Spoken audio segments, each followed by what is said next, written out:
சித்தர் வணக்கம். உலக தமிழ் அறிவாளிகளே, சித்தர்களின் அருளால் நலமுடன் பல்லாண்டு வாழ்வோம். மிஸ்டர் லேடிஸ், ரசிக பெருமக்களே, சித்தர்கள் நமக்கு எல்லா வகையிலும் வாழ்க்கையை முழுமையாக வாழ்வதற்கு வழிகாட்டினார்கள். நோயின்றி வாழுதல், உடல் நோய் உளநோய் இரண்டும் இல்லாத ஆனந்தமாக வாழுதல், வாழ்க்கையை வாழ்ந்து அனுபவித்தல். இது சித்தர்களை பற்றி பலர் பலவிதமாக பேசுவார்கள். அது அவரவர்கள் சித்தரை புரிந்து கொண்ட அளவு. சித்தர்கள் புரிந்து கொள்வதற்கு முடியாத ஆழமான சிந்தனைக்கு சொந்தக்காரர்கள். ஒன்றை மட்டும் நான் அடிக்கடி சொல்லுவேன், சித்தர்களோடு எனக்கு இருக்கிற தொடர்பின் அடிப்படையில் சொல்லுவேன். சித்தர்களோடு நீங்கள் இணைந்து நெருங்கி உள்ளே பழகத் துவங்கினால் சித்தர்களுடைய உண்மை தோற்றம் உங்களுக்கு புலப்படும். சித்தர்களை பற்றிய பல கற்பனையிலே இருப்பவர்களுக்கு அந்த உண்மை தோற்றம் ஏற்புடையதாக கூட இருக்காமல் போகலாம். ஆனால் சித்தர்கள் யதார்த்தமானவர்கள். எது உண்மை என்று பட்டதோ அதை தயங்காமல் சொன்னவர்கள். நோயின்றி வாழ வேண்டும் என்பது உடலுக்கு மட்டுமல்ல, உள்ளத்துக்கும் என்பது சித்தர்களுடைய தத்துவம். உடல் நோயின்றி வாழ வேண்டுமானால் அதற்கு அடிப்படை கிளர்ச்சியோடு இருக்கிற, மகிழ்ச்சியோடு இருக்கிற உள்ளம். உள்ளம் ஆனந்தமாக இருந்தால் உடலுக்கு நோய் வராது. அப்போ உடலுக்கு வருகிற பல நோய்களுக்கு காரணம் எது? உள்ளம். திருமூலன் கூட அழகா சொல்லுவான், மறுப்பது உடல் நோய் மருந்தனவாகும், மறுப்பது உளநோய் மருந்தன சாலும், மறுப்பது இனி நோய் வாராது இருக்க, மறுப்பது சாவை மருந்தனலாமே என்று திருமந்திரம் சொல்லும். உள்ளம் சார்ந்த பிணிகளிலே இருந்து நாம் வெளிப்பட்டால் உடல் சார்ந்த பிணிகள் நம்மை விட்டு ஓடி போய்விடும். ஒரு 40 ஆண்டு காலம் இந்த உலகத்தில் ஒருவன் வாழ்ந்து விட்டான். எல்லா கிருமிகளுக்கும் அவன் உடல் ஆட்படுத்தப்பட்டு விட்டது. அப்படி என்றால் அத்தனை கிருமிகளுக்கும் அவன் உடலிலே எதிர்ப்பு சக்தி வளர்ந்து விட்டதுன்னு அர்த்தம். 40 வயது வாழ்ந்து விட்டால் பிறகு 80 வயது வரையில அவனுக்கு எந்த விதமான வகையிலும் இந்த உடல் கெட்டு போவதற்கு வாய்ப்பு கிடையாது. எது மாதிரி வரலாம், லைஃப் ஸ்டைல் சம்பந்தமான நோய்கள் வரலாமே தவிர கிருமிகளினாலே புதிய நோய் வந்து தொற்ற முடியாது. ஏன்னா எல்லா நோய்களுக்கும் எதிர்ப்பு சக்தியும் உடம்புல இருக்கும். பல நோய்கள், சர்க்கரை நோய், இரத்த அழுத்த நோய், சிறுநீரக நோய், மூச்சு தொடர்பான சுவாச நோய், மனநோய், எல்லா நோய்களுக்கும் எது அடிப்படை காரணம் பார்த்தா மனம்தான். இன்றைக்கு அறிவியல் நவீன மருத்துவம் என்ன சொல்லுகிறது? டென்ஷன், ஸ்ட்ரெஸ் அண்ட் ஆன்சைட்டி, இந்த 3 தான் பல நோய்களுக்கு அடிப்படை காரணம். எதுக்கு? பிரஷரா, ரொம்ப டென்ஷனுங்களா? இன்னொன்று, ஏற்கனவே அவர்கள் ஏற்றுக்கொள்ளவில்லை, இப்பொழுது ஏற்றுக்கொள்ளுகிறார்கள். சர்க்கரை நீ சாப்பிடாம பட்டினியா இருந்தீனா கூட குருதியிலே கூடும். எப்போ? ஸ்ட்ரெஸ் இருந்தா. ஸ்ட்ரெஸ் அதிகமானால் அந்த ஸ்ட்ரெஸ்ஸை மேனேஜ் பண்ணுவதற்கு உடனே குளுக்கோஸை பிளட்ல மாற்றி அனுப்பும் உடல்.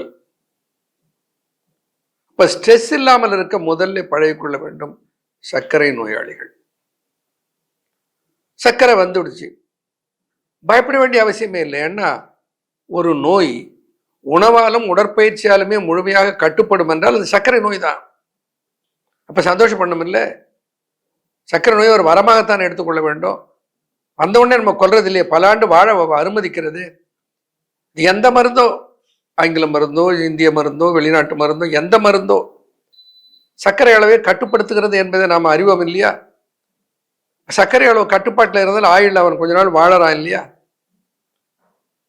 அந்த சர்க்கரையை எப்படி கட்டுப்படுத்தி வைத்துக் கொள்வது, அதுதான் ரொம்ப முக்கியம். சர்க்கரையை உணவாலே கட்டுப்படுத்தலான்னு சொன்னேன், பல முறை சொல்லி இருக்கிறேன். மதிய உணவை ஒன்றை மாற்றுங்கள். மணிச்சம்பா, கருப்பு கவனி மதிய உணவு. இந்த பாசிப்பயிரில் ஒரு வகை இருக்கிறது, பனிப்பயிறுன்னு சொல்லுவாங்க. இந்த பனிப்பயிறு சர்க்கரை நோய்க்கு ஒரு சிறந்த உணவு மருந்து. சிறு பயிறுன்னு சில இடங்களில் சொல்லுவாங்க. அந்த பனிப்பயிறு கொஞ்சம் நவப்பழ கலராக லேசாக தெரியும், லேசாக. ஆனால் அது அரிசி. பித்த அரோச்சகம் போம் பேருலகில் நீங்காது நித்தமுறு கபமும் நீங்கிப்போ நித்தமுறு கபமும் நீங்கிப்போ சத்தியமாய்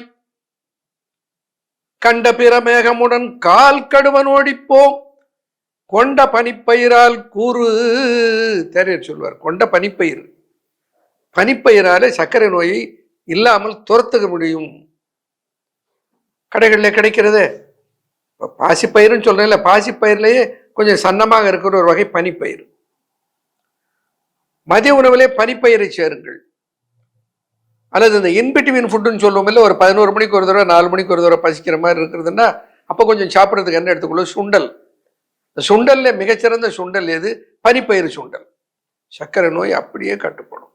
ஒன்றும் கஷ்டம் இல்லையே. உணவிலே சர்க்கரை நோயை கட்டுப்படுத்த முடியும். எப்போ? நிறைய மில்லட் சேர்ந்த உணவுகளை எடுத்துக்கொண்டார். ஆனா பொதுவாக சொல்லுகிறேன், எல்லோருக்கும் ஏற்புடையதை சொல்லுகிறேன். குதிரவாளி, சாமை, திணை, வரகு, கேழ்வரகு, பாசிப்பயிறு, இதிலே செய்த டிஃபன், இதிலே செய்த இட்லி தோசை, இதிலே செய்த பொங்கல் கிச்சடி, இந்த உணவுகளை காலை உணவிலோ அல்லது இரவு உணவிலோ சேர்த்துக்கொண்டு மதியத்திலே மணிச்சம்பா அல்லது கருப்பு கவரி உணவு, நிறைய காய்கறிகள், கிழங்குகளை தவிர்த்து விடுவது, இதுவே சர்க்கரை நோயை கட்டுப்படுத்திடுமே. சர்க்கரை நோயை பற்றி பயப்பட வேண்டாமா? ஒரு நாளைக்கு கொஞ்சம் இனிப்பு சாப்பிடலாமே. இது என்னன்னா, சர்க்கரை நோயை உடலில் இருந்து, அதனுடைய மூர்க்கத்தனத்திலிருந்து நம்மை காப்பாற்றிக் கொள்ள உதவுவது. இல்லை சார், நான் கொஞ்சம் அப்படி இப்படி சாப்பிடுவேன், இருந்தாலும் எனக்கு சர்க்கரை கட்டுப்பாட்டில் இருக்கணும். அதற்கு காலையிலே ஒரு 4 வகையான காய்கறிகளை பற்றி சொல்லுகிறேன், அன்றாடம் சேருங்கள். வெண்டைக்காய் இருக்குல்ல, நாட்டு வெண்டைக்காய், ஒரு 4 வெண்டைக்காய் எடுத்து காம்பை நறுக்கிட்டு இந்த நுனியை கட் பண்ணிட்டு 4 பிளந்துருங்க. ஒரு அகலமான பவல்ல இந்த 4 பிளந்த வெண்டைக்காயை போட்டு அது மூழ்கிற அளவுக்கு தண்ணீர் ஊற்றி மூடி வைத்து விடுங்கள். இரவு வச்சிருங்க. காலையில் எடுத்து பாருங்க, குழகுழன்னு அதுல ஒரு மாதிரி கசிந்து இருக்கும். அது சாப்பிடுவதற்கு நன்றாக இருக்கும். கொஞ்சம் குழகுழப்பாக இருக்கும், அதாவது ஜூஸ் சாப்பிட்ற மாதிரி அல்ல சூப் சாப்பிட்ற மாதிரி இருக்கும். அந்த தண்ணீரை குடித்து விட்டு, வெண்டைக்காயை ஊற வைத்த தண்ணீரை குடித்து விட்டு அந்த வெண்டைக்காயை மென்று சாப்பிட்டு விடுங்கள். சர்க்கரை கட்டுப்பாட்டுக்கு வந்து விடும். சிம்பிள். உணவுலே நூக்கல்னு ஒரு கிழங்கு உங்களுக்கு எல்லாம் தெரியும். ஒரு நூக்கல் கிழங்கு, அந்த நூக்கல் கிழங்கை பொடியாக நறுக்கி மிக்சியில போட்டு ஜூஸ் எடுத்து வெறும் வயிற்றுல காலையில் நூக்கல் ஜூஸ் சாப்பிடுங்க. சர்க்கரை புடல்ல ஏறாது, ரத்தத்தில் சர்க்கரையை கூடாமல் அது கட்டுப்படுத்தி விடும். மாறுபட்ட கருத்துக்கள் இருந்தாலும் அனுபவத்தில் நான் சொல்லுவது, பாகற்காயை ஜூஸ் எடுத்து சாப்பிட்டால் சர்க்கரை நோய் கட்டுப்படும். பாகற்காய், நூக்கல், வெண்டைக்காய், இவைகள் எல்லாருக்கும் தெரியும் இல்லை, வீட்டில் எல்லாரும் கிடைக்கும் இல்லை. ஒன்று சொன்னால் ஏற்றுக்கொள்வதற்கே தயங்குவீர்கள். நெல்லிக்காய்க்கு சர்க்கரை நோய் கட்டுப்படும். நெல்லிக்காய்க்கு பித்தம் நீங்கும் அதன் புளிப்பால், செல்லுமே வாதம் அதில் சேர்த்துவற்பால் சொல்லு மையம் ஓடும், அதை சித்தத்தில் உண்ண அனல் தனியும், சித்தத்தில் உண்ண அனல் தனியும். எதனால? நெல்லிக்காயினால. நெல்லிக்காய்க்கு பித்தம் நீங்கும் அதன் புளிப்பால், சொல்லுமே வாதம் அதை சோர்ந்துவப்பால் சொல்லு மையம் ஓடும், அதை சித்தத்தில் உண்ண பிரமேகம். பிரமேகம்னா சர்க்கரை நோய். சர்க்கரை நோயை கட்டுப்படுத்துறது நெல்லிக்காய் ஜூஸுக்கு உண்டு.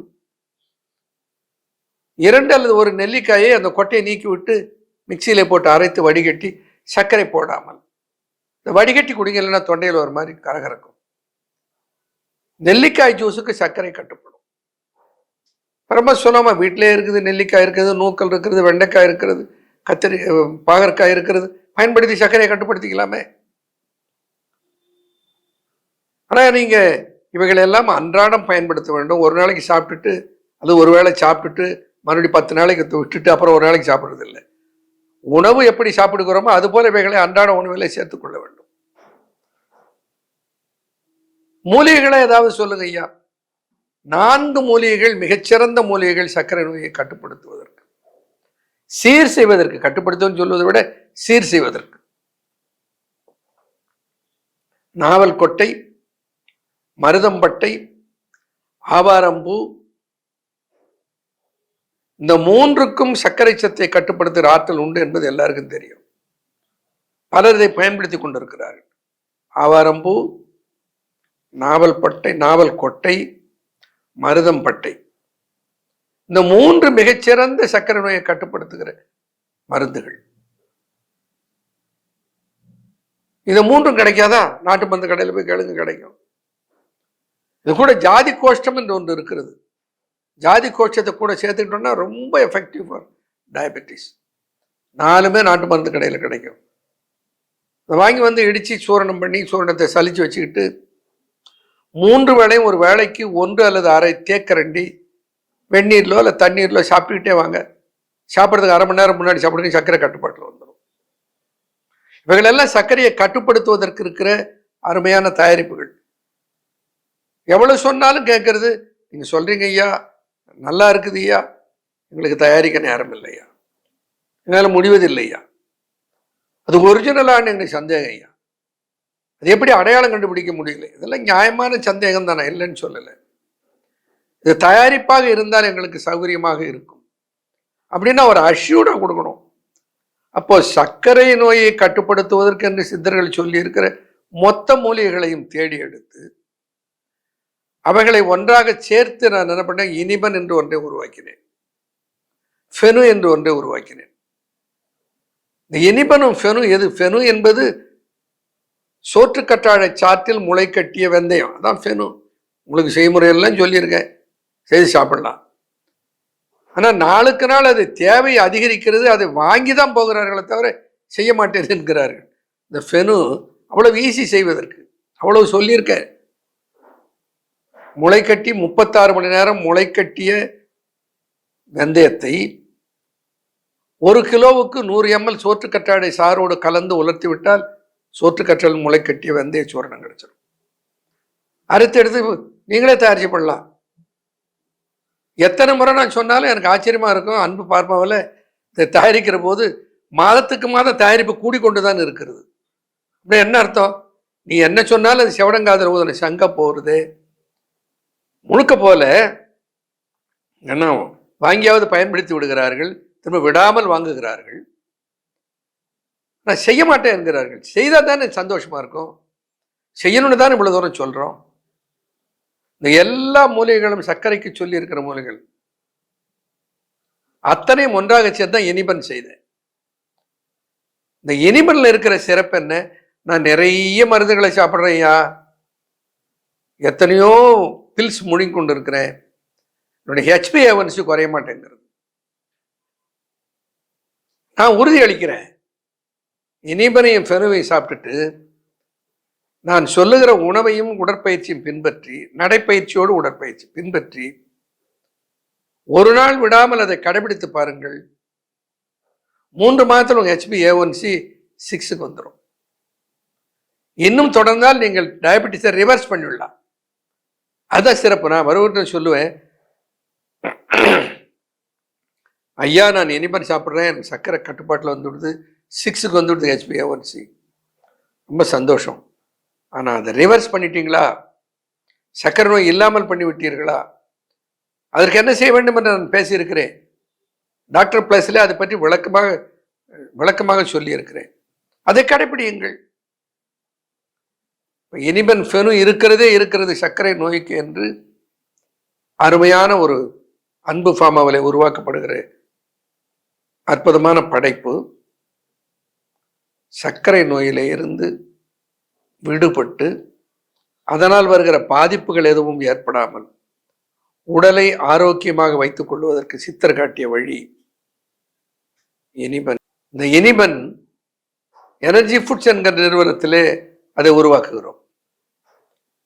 ஃபெனு அன்பு ஃபார்மாவிலே உருவாக்குறோம், எனர்ஜி ஃபுட்ஸ்லையும் உருவாக்குகிறோம். ஆனால் முக்கியமாக நீங்கள் கவனிக்க வேண்டியது என்னன்னா, அது என்னால் என் கையால் உருவாக்கப்படுகிறதா என்றால் அதில் என்னுடைய எம்பளம் இருக்கும். நீல கலரில் ரவுண்டு எம்பளம் இருந்தால் அது அன்பு கணபதியினுடைய தயாரிப்பு என்று நீங்கள் உறுதி செய்து கொள்ளுங்கள். மற்றது எதை வேண்டுமானாலும் எடுத்து விட்டு கடைசியில் எம்பேரை சொன்னால் அதுக்கு நான் பொறுப்பாக முடியாது. இதை கடைபிடியுங்கள், களிப்போடு வாழுங்கள், மகிழ்ச்சியாக வாழுங்கள். மகிழ்ச்சி. நன்றி.